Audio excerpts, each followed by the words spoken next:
আসসালামু আলাইকুম। Ground cement সকালের খবরে আমন্ত্রণ জানাচ্ছি আমি ইসমত মিলি। তীব্র আন্দোলনের মুখে ঢাকা বিশ্ববিদ্যালয়ের হলে ছাত্র রাজনীতি নিষিদ্ধ ঘোষণা করেছে বিশ্ববিদ্যালয় প্রশাসন। বিশ্ববিদ্যালয়ের প্রক্টর সহযোগী অধ্যাপক সাইফুদ্দিন আহমেদ জানান, 2024 সালের 17 জুলাই ছাত্র রাজনীতি নিষিদ্ধের যে ঘোষণা সেটি বহাল রাখার ঘোষণা করা হলো। এর আগে মধ্যরাতে হলে হলে ছাত্র রাজনীতি নিষিদ্ধের দাবিতে আন্দোলনে নামেন শিক্ষার্থীরা। মেজবা হাসানের রিপোর্ট। হলে ছাত্র রাজনীতি নিষিদ্ধের দাবিতে মধ্যরাতে উত্তাল ঢাকা বিশ্ববিদ্যালয় এলাকা। হলপাড়া থেকে খণ্ড খণ্ড মিছিল নিয়ে জড়ো হন রাজু ভাস্কর্যের পাদদেশে। অংশ নেন রোকেয়া হল সহ বিভিন্ন হলের নারী শিক্ষার্থীরা। বিশ্ববিদ্যালয়ের হলগুলোতে গুপ্ত এবং প্রকাশ্যে সব ধরনের কমিটি বাতিল করে হল রাজনীতি নিষিদ্ধের দাবি জানান তারা। ঢাকা বিশ্ববিদ্যালয়ের যতগুলো আবাসিক হল রয়েছে সেই আবাসিক হলের রাজনৈতিক কোনো প্রভাব থাকতে পারবে না, এটা আমাদের শক্ত অবস্থা। ছাত্রদল কমিটি ঘোষণা করছে, যেটা আসলে হলের যে নিয়ম এবং প্রভোস্টের স্বাক্ষর করা যে অঙ্গীকারনামাটা ছিল সেটার ফুল পরিপন্থী।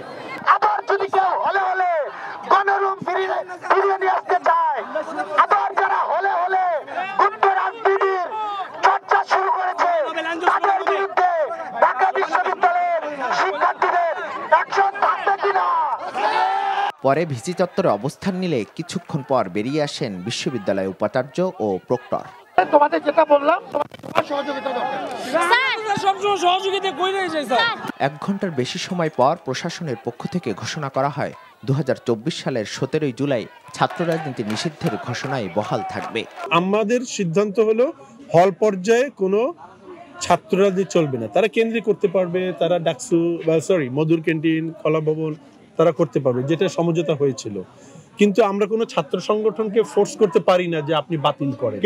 কিন্তু আমাদের তরফ থেকে জানানো হয়েছে হল পর্যায়ে এটা নিষিদ্ধ যেভাবে সিদ্ধান্ত হয়েছিল 17 জুলাই সেটা বহাল থাকবে। বিশ্ববিদ্যালয়ের 18টি হলে ছাত্রদলের কমিটি ঘোষণার পর থেকে ক্ষুব্ধ হন শিক্ষার্থীরা। কোনোভাবেই গণরুম, গেস্ট রুম, সিট বাণিজ্য সংস্কৃতি ফিরে না আসুক, এমনটাই প্রত্যাশা তাদের। Misbah Hasan, NTV news, Dhaka. গাজীপুরে দৈনিক প্রতিদিনের কাগজ পত্রিকায় গাজীপুর প্রতিনিধি মোহাম্মদ আসাদুজ্জামান তুহিন হত্যার ঘটনায় এক নারী সহ 7 জনকে গ্রেপ্তার করেছে আইন শৃঙ্খলা বাহিনী। শুক্রবার রাতে 4 জনের গ্রেপ্তারের তথ্য জানিয়েছে গাজীপুর মেট্রোপলিটন পুলিশ। তবে সকালে গাজীপুর মেট্রোপলিটন পুলিশ কমিশনারের মিডিয়া গ্রুপে জানানো হয় গ্রেপ্তারের সংখ্যা 7 জন। জেএমপি উপকমিশনার রবিউল হাসান জানান, সাংবাদিক তুহিন হত্যার ঘটনায় সিসি ক্যামেরার ভিডিও দেখে 4 জনকে শনাক্ত করা হয়েছে। পরে ভবানীপুর এলাকা থেকে ফয়সাল ওরফে কেটু মিজান ও তার স্ত্রী গোলাপি, রাজধানীর উত্তরা তুলা এলাকা থেকে আল আমিনকে গ্রেপ্তার করেছে পুলিশ। অপরদিকে গাজীপুরের সদর উপজেলার হোতাপাড়া এলাকা থেকে স্বাধীন নামে অপর আরেকজনকে গ্রেপ্তার করে র্যাব। এছাড়া তুহিন হত্যা মামলার অন্যতম আসামি শাহজালালকে ময়মনসিংহ থেকে এবং অপর আসামি ফয়সাল হাসান ও সুমনকে গাজীপুরের চান্দুপাড়া বাসন এলাকা থেকে গ্রেপ্তার করা হয়েছে। বিমান ওঠানামা বা অ্যাপ্রোচওয়ে এলাকায় মাইলস্টোন স্কুল সহ 5 শতাধিক অবৈধ স্থাপনা গড়ে উঠেছে।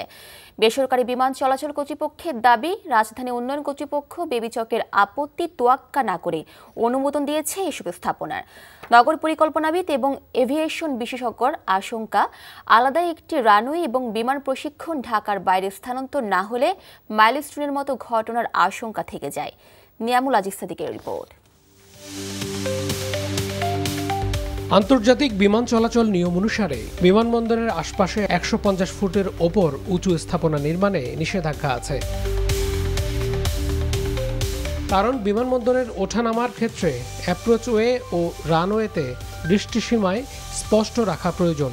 কিন্তু হযরত শাহজালাল আন্তর্জাতিক বিমানবন্দরের পাশে কুর্মিটোলা থেকে শুরু করে উত্তরার দিয়াবাড়ি পর্যন্ত অসংখ্য সুউচ্চ স্থাপনা গড়ে উঠেছে। বেসরকারি বিমান চলাচল কর্তৃপক্ষের চেয়ারম্যান বলেন, চিঠি দিলেও রাজুক কোনো ব্যবস্থা নেয় না। 8 তলা করা হয়েছিল 150 ফিট, উনি করে ফেলেছেন 160 ফিট। এটা বলতে পারি, বাট আমি যে ভাঙবো, আইন শৃঙ্খলা রক্ষাকারী বাহিনী নিয়ে যে আমি স্থাপনে যে ভাঙবো সেই অধিকারটা আমার নাই। ল্যান্ডিং টেক অফের জায়গায় যদি আপনার কিছু হয় আপনি বলতে পারবেন আজকে একটা এই বিমান হয়েছে, আল্লাহ না করুক অন্য কোনো বিমান হতে পারত। এবছরে 3rd টার্মিনাল চালু হলে ঢাকায় আরও অনেক প্লেনের ওড়াউড়ি বাড়বে এসবের উপর দিয়েই। হয় ফরেস্ট আর নাহলে বিল। থার্ড টার্মিনাল করেছি এখন। I don't know how it will be in future. More airlines will be coming and we want them to come. More aircraft will be flying in. এবং এই শহরের যে গ্রোথ হচ্ছে এটাকে ভাঙানোর ক্ষমতা আমাদের নাই।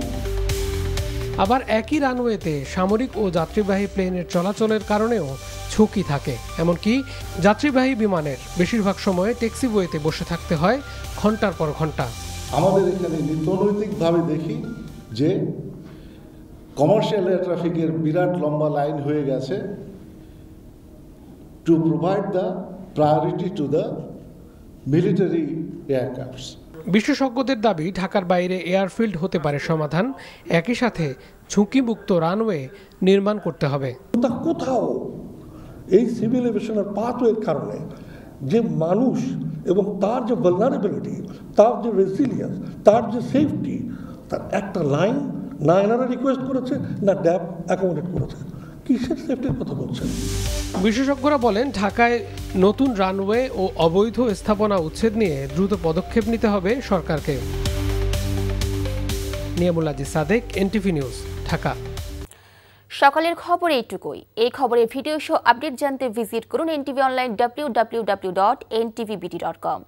এছাড়াও এনটিভির জনপ্রিয় সব অনুষ্ঠান ও খবরের আপডেট জানতে ভিজিট করুন আমাদের ইউটিউব ও ভেরিফাইড ফেসবুক পেজে। 12টায় মধ্যাহ্নের খবর দেখার আমন্ত্রণ রইল। ধন্যবাদ সবাইকে।